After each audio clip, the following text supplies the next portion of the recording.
Hi viewers, ഞാൻ നിങ്ങളുടെ പൗർണമി. ഇന്ന് നമ്മൾ നോക്കാൻ പോകുന്നത് മറ്റൊരു Q&A കുറിച്ചിട്ടാണ്. അപ്പോൾ കഴിഞ്ഞൊരു 2-3 മാസമായിട്ട് നമ്മുടെ കമൻറ്റ് ബോക്സിൽ വന്നിട്ടുള്ള കുറേ ക്വസ്റ്റ്യൻസ് ഞാൻ എഴുതി വെച്ചിട്ടുണ്ട്. അപ്പോൾ അതിൻ്റെയൊക്കെ ആൻസർ എന്താണെന്ന് നമുക്ക് ഇന്നത്തെ വീഡിയോയിൽ നോക്കാം. അതാകുമ്പോഴത്തേക്ക് ഒത്തിരി പേർക്ക് അത് യൂസ് ആവും. സോ അതൊക്കെ ഞാൻ ഈ ബുക്കിൽ എഴുതി വെച്ചിട്ടുണ്ട്. നന്നായിട്ട് നമുക്ക് നോക്കാം. ആദ്യത്തെ ക്വസ്റ്റ്യൻ എന്താണെന്ന് വെച്ചാൽ, ഷിറ്റ്സുവിനെ കേജിൽ വളർത്താമോ? ശരിക്കും പറഞ്ഞാൽ ഷിറ്റ്സുവിനെ കേജിൽ വളർത്താൻ പാടില്ല എന്നുള്ളത് എൻ്റെ പേഴ്സണൽ ഒപ്പീനിയൻ. പിന്നെ നിങ്ങൾക്ക് വീട്ടിനുള്ളിൽ വേണമെങ്കിൽ ഒരു കുഞ്ഞു കൂടൊക്കെ വാങ്ങി വെച്ചിട്ട് അങ്ങനെ വളർത്താം.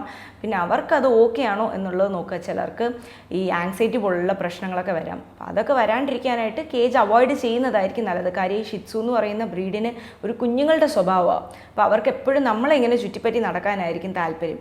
കേജൊക്കെ അവരധികം അങ്ങനെ ആഗ്രഹിക്കില്ല. അപ്പോൾ നിങ്ങളത് നോക്കിയിട്ട് വേണം ചെയ്യാനായിട്ട്.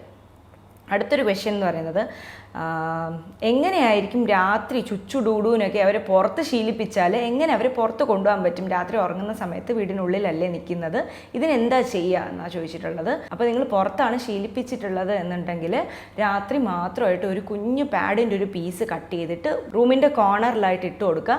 അത് യൂസ് ചെയ്യാനായിട്ട് അവരെ ശീലിപ്പിക്കുക. 1-2 ദിവസം ആകുമ്പോഴത്തേക്ക് അത് റിമൂവ് ചെയ്യുക. അതല്ല ഒത്തിരി ഡേർട്ടി ആകുന്നുണ്ട് എന്നുണ്ടെങ്കിൽ മോർണിംഗ് അതങ്ങ് മാറ്റിയിട്ട് അടുത്ത ദിവസം രാത്രി വേറെ ഇട്ട് കൊടുക്കുക.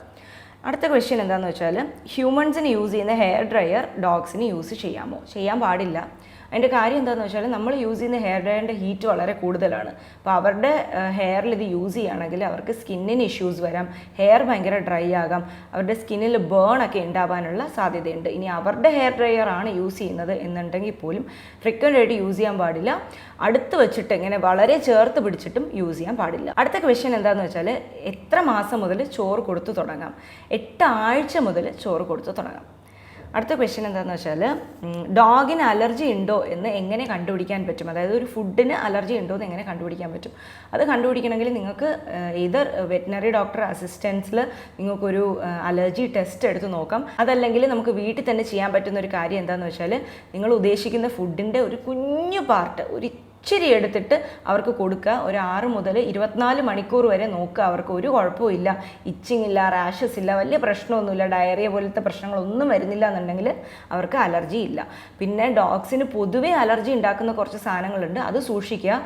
ഗോതമ്പ്, മുട്ട, ചിക്കൻ, പാല്, അതുപോലെ തന്നെ സോയ, ഇതിലൊക്കെ പെട്ടെന്ന് അവർക്ക് അലർജി വരാം. അപ്പോൾ ഈ ഫുഡൊക്കെ കൊടുക്കുമ്പം ആദ്യം ഇതുപോലെ കുഞ്ഞു പീസൊക്കെ കൊടുത്തു നോക്കിയിട്ട് കുഴപ്പമില്ല എന്നുണ്ടെങ്കിൽ മാത്രം പിന്നെ കൊടുക്കുക. അടുത്ത ചോദ്യം എന്താണെന്ന് വെച്ചാൽ, അലർജി ഉണ്ടാകുമ്പോൾ മുഖത്തും കാതിലും ചൊറിച്ചിലുണ്ടാകാറുണ്ടോ? ഹോൾ ബോഡിയിൽ തന്നെ ചൊറിച്ചിലുണ്ടാകാറുണ്ട്. അടുത്ത ക്വസ്റ്റ്യൻ എന്താണെന്ന് വെച്ചാൽ, ബിസ്ക്കറ്റ് ഡോഗ്സിന് കൊടുക്കാവോ? ബിസ്ക്കറ്റ്സ് കൊടുക്കുമ്പോൾ സൂക്ഷിക്കണം, കാര്യം അതിൽ വീറ്റ് ഉണ്ടാവും. അപ്പോൾ വീറ്റ് അലർജി ഉള്ളൊരു ഡോഗ് ആണെന്നുണ്ടെങ്കിൽ ഉറപ്പായിട്ടും അലർജി ട്രിഗർ ആകാനുള്ള ചാൻസ് ഉണ്ട്. പിന്നെ ബിസ്ക്കറ്റ്സ് അതല്ലാണ്ട് കൊടുക്കുകയാണെങ്കിൽ തന്നെയും ട്രീറ്റ് ആയിട്ടൊക്കെ കൊടുക്കാവുള്ളൂ. ഹോൾ ഫുഡായിട്ട് നമ്മൾ ബിസ്ക്കറ്റ്സ് കൊടുക്കാൻ പാടില്ല. അതിന് ഡോഗ് ഫുഡ് അല്ലെങ്കിൽ ഹോം മെയ്ഡ് ഫുഡ് തന്നെ വേണം. അടുത്ത ക്വസ്റ്റ്യൻ എന്താണെന്ന് വെച്ചാൽ, മുത്തുമണി മെയിലാണോ ഫീമെയിലാണോ? മുത്തുമണി മെയിലാണ്. പിന്നെ അടുത്ത ക്വസ്റ്റ്യൻ നോക്കാം. ഗവൺമെൻറ് ഹോസ്പിറ്റലിൽ വാക്സിനേഷൻ ഫ്രീ ആണോ? ഗവൺമെൻറ് ഹോസ്പിറ്റലിൽ വാക്സിനേഷൻ ഫ്രീ ആണ്. അത് സ്റ്റേറ്റ് ടു സ്റ്റേറ്റ് ചേഞ്ച് ആകുന്നുണ്ട്. ഞാനിവിടെ തമിഴ്നാട്ടിലെ കാര്യം മാത്രം പറയാം. ഇവിടെയാണെങ്കിൽ നമുക്ക് പുറത്തുനിന്ന് മരുന്ന് നമ്മൾ കാശ് കൊടുത്ത് വാങ്ങിയിട്ട് കൊടുക്കുകയാണെങ്കിൽ കൺസൾട്ടേഷൻ ഫീസ് വാങ്ങത്തില്ല ഗവൺമെൻറ് ഹോസ്പിറ്റലിൽ. പിന്നെ റാബിസിൻ്റെ വാക്സിനേഷൻ ആണെങ്കിൽ ഗവൺമെൻറ് ഹോസ്പിറ്റലിൽ ഫ്രീ ആണ്. പിന്നെ നിങ്ങളുടെ സ്റ്റേറ്റിൽ എങ്ങനെയാണെന്ന് നിങ്ങൾ അവിടുത്തെ ഒരു ഗവൺമെൻറ് ഹോസ്പിറ്റൽ, വെറ്റിനറി ഹോസ്പിറ്റലിലോട്ട് പോയിട്ട് ചോദിച്ചു നോക്കുക. ഇനി മറ്റൊരു ക്വസ്റ്റ്യൻ എന്താണെന്ന് വെച്ചാൽ, 8 മാസം വരെ ഡോഗ് നല്ല രീതിക്ക് ഫുഡ് കഴിക്കുന്നുണ്ടായിരുന്നു, സഡനായിട്ട് ഫുഡിനോടുള്ള ഒരു ആർത്തി അങ്ങ് മാറി, എന്താ കാര്യം? അതിൻ്റെ കാര്യം എന്താണെന്ന് പറയാം. 8-9 മാസമൊക്കെ ആകുമ്പോൾ ഇവരുടെ ഈ ആക്റ്റീവ് ഗ്രോത്ത് ഫേസ് കുറയും. അപ്പോഴത്തേക്ക് അവരുടെ ഫുഡിൻ്റെ നീഡ് ഉണ്ടല്ലോ അതും കുറയും. സഡനായിട്ട് ഫുഡ് കഴിക്കുന്ന എമൗണ്ട് കഴിക്കാണ്ടാകാനുള്ളൊരു സാധ്യതയുണ്ട്. അത് വലിയ കുഴപ്പമൊന്നുമില്ല, ആക്റ്റീവൊക്കെയാണ്, വേറെ പ്രശ്നമൊന്നുമില്ല, ഡൈജഷൻ ഇഷ്യൂസ് ഒന്നും ഇല്ല എന്നുണ്ടെങ്കിൽ പേടിക്കാനൊന്നുമില്ല. അവർ പിന്നെ അങ്ങോട്ട് ഫുഡ് കുറയ്ക്കാനുള്ളൊരു സാധ്യതയുണ്ട്. ആദ്യം 4 ടൈമൊക്കെ കഴിച്ചുകൊണ്ടിരുന്ന ഡോഗ്സ് 2ഉം 1 ടൈമും ഒക്കെ ആക്കാനുള്ള സാധ്യതയുണ്ട്. അത് ആ ഗ്രോത്ത് ഫേസ് കുറയുന്നതുകൊണ്ടാണ്. ഇതല്ലാണ്ട് നമുക്ക് ഫുഡ് വേണമെങ്കിൽ ചേഞ്ച് ചെയ്ത് നോക്കാം. ചിലപ്പോൾ കുറേ ദിവസമായിട്ട് കണ്ടിന്യൂസ് ആയിട്ട് സെയിം ഫുഡ് കൊടുക്കുന്നുണ്ടും ഒരു മടുപ്പുണ്ടാവാനുള്ളൊരു സാധ്യതയുണ്ട്. ചിലപ്പോൾ അത് മാറ്റി നോക്കുകയാണെങ്കിലും ചേഞ്ച് വരാം. ഇനി അടുത്തൊരു ക്വസ്റ്റ്യൻ എന്താണെന്ന് വെച്ചാൽ, ഷിറ്റ്സുവിൻ്റെ ഹെയർ ഗ്രോത്ത് ഫുള്ളാകാനായിട്ട് എത്ര മാസമാകും? ശരിക്കും പറഞ്ഞാൽ നമ്മുടെ ഹ്യൂമൻസിനെ പോലെ തന്നെ സ്റ്റോപ്പ് ആകാത്തൊരു ഹെയർ ഗ്രോത്ത് തന്നെയാണ് അവർക്ക്.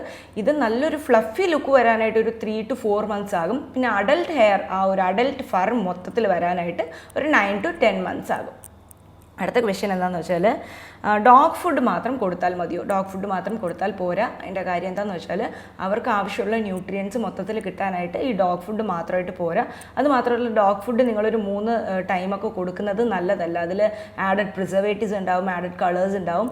സോ അതൊന്നും എന്താ പറയുക, 3 ടൈമിലൊന്നും നമുക്ക് കൊടുക്കാൻ പറ്റും. ഒരു ടൈം നമുക്ക് വീട്ടിൽ എന്തെങ്കിലും ഹോം ഫുഡൊക്കെ ഉണ്ടാക്കിയിട്ട് കൊടുക്കുന്നതായിരിക്കും നല്ലത്. ബാക്കി ഒരു സമയത്ത് നമുക്ക് ഈ ഡോഗ് ഫുഡ് കൊടുക്കാം. ഡോഗ് ഫുഡ് മാത്രമായിട്ട് കൊടുത്തിട്ട് ഒരു കാര്യമില്ല. ഫ്രൂട്ട്സും വെജിറ്റബിൾസും ഒക്കെ അവരുടെ ഫുഡിൽ ആഡ് ചെയ്യണം, മീറ്റും ഒക്കെ ആഡ് ചെയ്യണം. പിന്നെ അടുത്തൊരു ക്വസ്റ്റ്യൻ എന്ന് പറഞ്ഞാൽ പാഡ് എത്ര ദിവസത്തിൽ ഒരിക്കൽ മാറ്റാം? ഇപ്പോൾ ഒരു വിൻ്റർ ടൈമൊക്കെ ആണെങ്കിൽ അവരത് ഒത്തിരി യൂസ് ചെയ്യും. അങ്ങനെയാണെങ്കിൽ നമ്മളൊരു 2 മുതൽ 3 ദിവസത്തിൽ മാറ്റേണ്ടി വരും. അത് നിങ്ങളുടെ ബ്രീഡിൻ്റെ എന്താ പറയുക സൈസ് അനുസരിച്ചിട്ടാണ്. ഇപ്പോൾ ഷിറ്റ്സുവിൻ്റെ കാര്യത്തിൽ പറയുകയാണെങ്കിൽ 2 മുതൽ 3 ദിവസം നമുക്ക് വിൻ്റർ ടൈമിൽ ഒരു പാഡ് യൂസ് ചെയ്യാൻ പറ്റും. സമ്മർ ടൈമിലാണെങ്കിൽ ഒരു 3 മുതൽ 4 ദിവസം, ചിലപ്പോൾ ഒരാഴ്ച വരെയൊക്കെ യൂസ് ചെയ്യാൻ പറ്റും. അത് അവരുടെ യൂസേജ് അനുസരിച്ചിട്ടാണ്. ചില സമയത്ത് സമ്മറിലൊക്കെ അധികം ഒരു ചുറ്റൊന്നും പോകത്തില്ല. പിന്നെ ഡൂഡുവിൻ്റെ കാര്യത്തിൽ വരികയാണെങ്കിൽ നിങ്ങൾ ഉറപ്പായിട്ടും ഡെയിലി മാറ്റിയേ പറ്റത്തുള്ളൂ.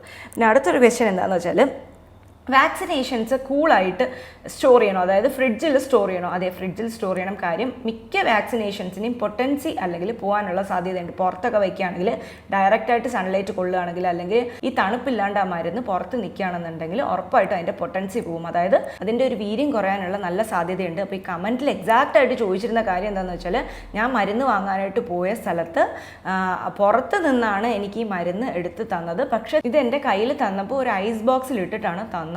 ഞാൻ വാങ്ങിക്കൊണ്ട് പോയിട്ട് വെറ്റിനറി ഡോക്ടറെ ഏൽപ്പിക്കുമായിരുന്നു. സോ ഇതൊരു പ്രശ്നമാണോ എന്ന് ചോദിച്ചിട്ടാണ് ഒരാൾ കമൻറ്റ് ചെയ്തിരുന്നത്. ശരിക്കും അത് പ്രശ്നമാണ്. കാര്യം പുറത്ത് ഇരിക്കുകയാണെന്നുണ്ടെങ്കിൽ അതിൻ്റെ പൊട്ടൻസി അപ്പോൾ തന്നെ പോയിട്ടുണ്ടാവും. അപ്പോൾ നിങ്ങളെ കാണിക്കാൻ മാത്രം ഒരു ഐസ് ബോക്സിലിട്ട് നിങ്ങളുടെ കയ്യിൽ തന്നിട്ടുള്ളതാവും. കാര്യം നിങ്ങൾ വെറ്റിനറി ഡോക്ടറെ അടുത്ത് കൊണ്ടുപോയി കാണിക്കുമ്പോഴത്തേക്ക് ആ ഡോക്ടർ ചോദിക്കത്തില്ലേ, ഇതിങ്ങനെ നിങ്ങളുടെ കയ്യിലാണോ തന്നയച്ചത്, ഐസ് ബോക്സിലിട്ട് തന്നില്ലേ എന്ന് പറഞ്ഞ് ഉറപ്പായിട്ടും ചോദിക്കും. അപ്പോൾ അതിൻ്റെ പൊട്ടൻസി പോയി എന്ന് ആ ഡോക്ടർ വഴി നിങ്ങൾ അറിയും. അതുകൊണ്ടാണ് അപ്പോൾ നിങ്ങൾക്ക് ഐസ് ബോക്സിലിട്ട് തന്നയച്ചത്. പക്ഷേ ശരിക്കും ഇത് പുറത്ത് വെച്ചിട്ടുണ്ടെന്നുണ്ടെങ്കിൽ അതിൻ്റെ പൊട്ടൻസി പോയിട്ടുണ്ടാവും. സോ ഉറപ്പായിട്ട് നിങ്ങൾ വാങ്ങുമ്പോൾ അത് ഫ്രിഡ്ജിൽ നിന്നാണോ എടുത്ത് തരുന്നതെന്ന് നിങ്ങൾ നോക്കുക. ഇനി അടുത്തൊരു ചോദ്യം എന്താണെന്ന് വെച്ചാൽ, ഷിറ്റ്സുവിനെ ഔട്ട്ഡോറിൽ വളർത്താൻ പാടില്ല. അതിൻ്റെ കാര്യം എന്താണെന്ന് വെച്ചാൽ, നമ്മളെ കൺട്രി ഡോഗ്സ് ഉണ്ടല്ലോ, അവരെയൊക്കെ പുറത്ത് വളർത്തുന്നത് കാരണം വലിയൊരു പ്രശ്നം ഉണ്ടാവില്ല. കാര്യം അവർ ഈ ഹീറ്റിനൊക്കെ ഒരുവിധം റെസിസ്റ്റൻ്റ് ആയിരിക്കും. പക്ഷേ ഈ ഷിറ്റ്സുവിനെ പോലെ ഒരുപാട് പൂടെയൊക്കെയുള്ള ഡോഗ്സിന് അത് പറ്റത്തില്ല. കാര്യം ഒന്നാമത് അവർ ബേബീസിൻ്റെ ഒരു ക്യാരക്ടറുള്ള പാർട്ടീസാണ്. രണ്ടാമത്തെ ഒരു കാര്യം എന്ന് വെച്ചാൽ അവർക്ക് ഈ ഹീറ്റ് ഇത്രയും സഹിക്കാനായിട്ട് പറ്റത്തില്ല. അവർക്ക് ഹീറ്റ് ഇഷ്യൂസ് വരും. അപ്പോൾ പുറത്ത് നിങ്ങൾ വളർത്തുകയാണെന്നുണ്ടെങ്കിൽ അവരുടെ ലൈഫ് സ്പാൻ കുറയും. അവർ വേഗം തന്നെ ചത്തുപോകാനുള്ളൊരു സാധ്യതയുണ്ട്. സോ വീടിനുള്ളിൽ തന്നെ വളർത്തുക. അത് വളർത്താൻ പറ്റിയില്ല എന്നുണ്ടെങ്കിൽ നിങ്ങൾ മറ്റേതെങ്കിലും ഒരു ബ്രീഡ് നോക്കിയിട്ട് വാങ്ങാം. സോ ഇന്നത്തെ വീഡിയോ ഇതാണ്. ഇഷ്ടമെങ്കിൽ ലൈക്ക് ചെയ്യുക, ഷെയർ ചെയ്യുക, കമൻറ്റ് ചെയ്യുക, സബ്സ്ക്രൈബ് ചെയ്യുക. മറ്റൊരു വീഡിയോയിൽ കാണുന്നവരെ ടേക്ക് കെയർ, ബൈ.